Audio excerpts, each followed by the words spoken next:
This is more of a like step by step for new moms. This isn't going to be about Isla.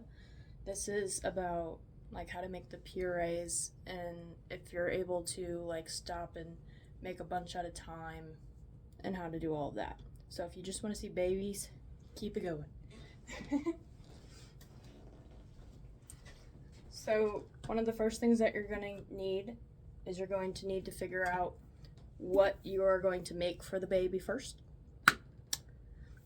Isla has tried sweet peas, corn, carrots, and green beans. She just tried green beans yesterday and she didn't love them, so I'm not going to make more green beans. And I'm only going to repeat a couple, that way she can try more than just what she already likes. So I have these muffin silicones. They're jumbo size. So they're the jumbo muffins instead of the standard muffins. I used to, I still make breakfast muffins in them, and you just wash them, and you don't have to use any Pam spray or anything like that. So I have a rainbow so that I can tell my different purees apart after it's frozen. The thumbnail, I will put my finished, all of them, because I bulk puree. So after you have whatever you're going to freeze them in, you will also need, well, you don't need, but this little teether toy comes with this ice tray. And these are just the pills that fit inside of here. This is a 2-pack with the tray on Amazon. And also on Amazon is a secondary tray. And this was a 2-pack. I got one right here with stuff already in it. So you put any puree, any juice, whatever in here, freeze it, and then they fit inside your teether toy. Yes, this one is stained from the carrots. Okay, so now that you have your tray to freeze stuff in, you have your silicones to freeze stuff in, you need to have your what you're going to puree, and you need to have a blender or a way to make a puree. You need to make some formula, or if you're fortunate enough to be breastfeeding and overproduced, you can use breast milk. So you're going to get your can, or if you have fresh stuff, you're going to wash your fresh stuff. I have cans because it's winter.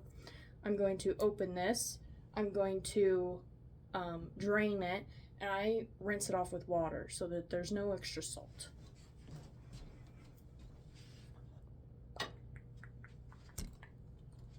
There's my formula. Sounds lovely.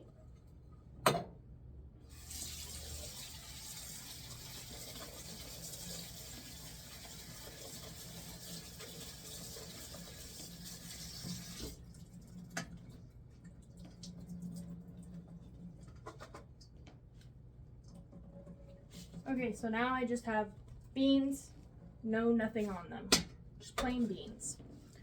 I would then take those and put them in my blender with, for me, it's formula. I didn't want to make everyone go through the hassle of hearing it puree. So I already pureed some tomatoes. Nothing added, no seasonings, nothing. I have a puree setting on my blender here. So then I'm just going to open it up and wash this in between every puree that you do if you're doing more than one. That way you're not cross-contaminating.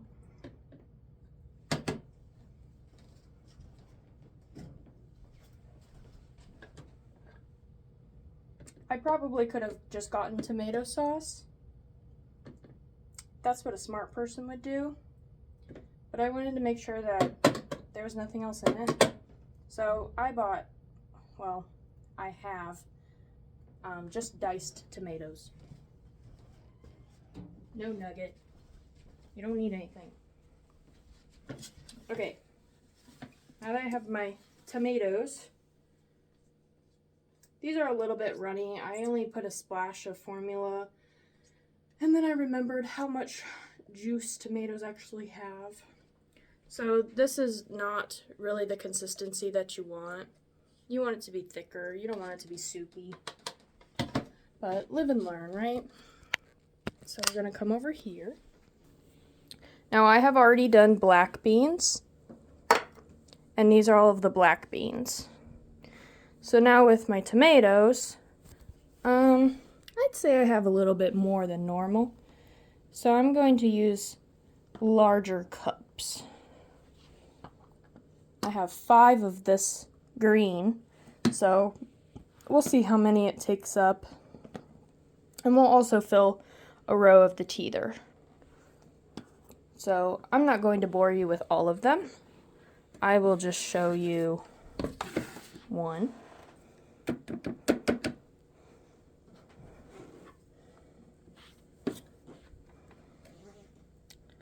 So I'm just going to put a decent amount in there, and then I'm going to move on with my life. So I'm going to try and do it for this. I usually use the spoons, but one-handed. Looks decent. I did good. So if you are able to do more than just one puree at a time, you're going to want different colors so that you can tell them apart in the freezer.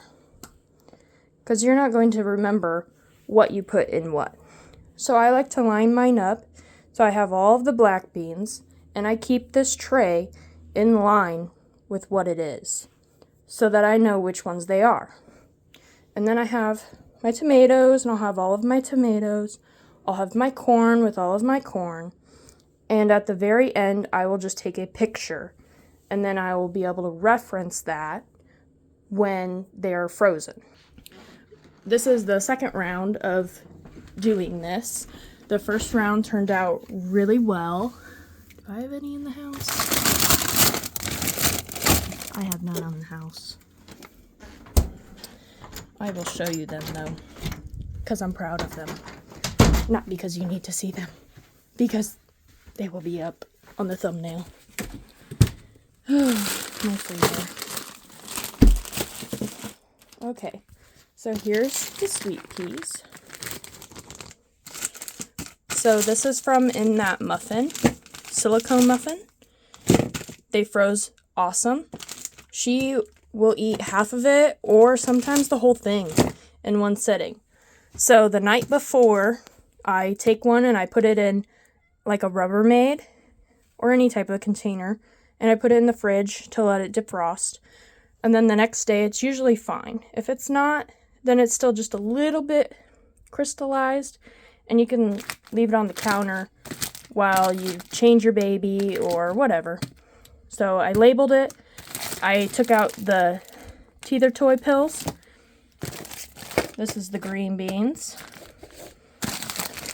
And this is the corn. Like I said, she didn't really like the green beans. All of the big muffin ones are at my mom's because Isla's staying the night there. It's amazing that we have an opportunity like this. I'm able to get all of her stuff situated, do all of the laundry, wash her bedding, wash all of her clothes, wash all of her bottles, do any of this prep that makes it so much easier throughout the week. So I hope you're able to have something like this as well, or if you're able to hire a sitter, or just, buy the purees. Thanks.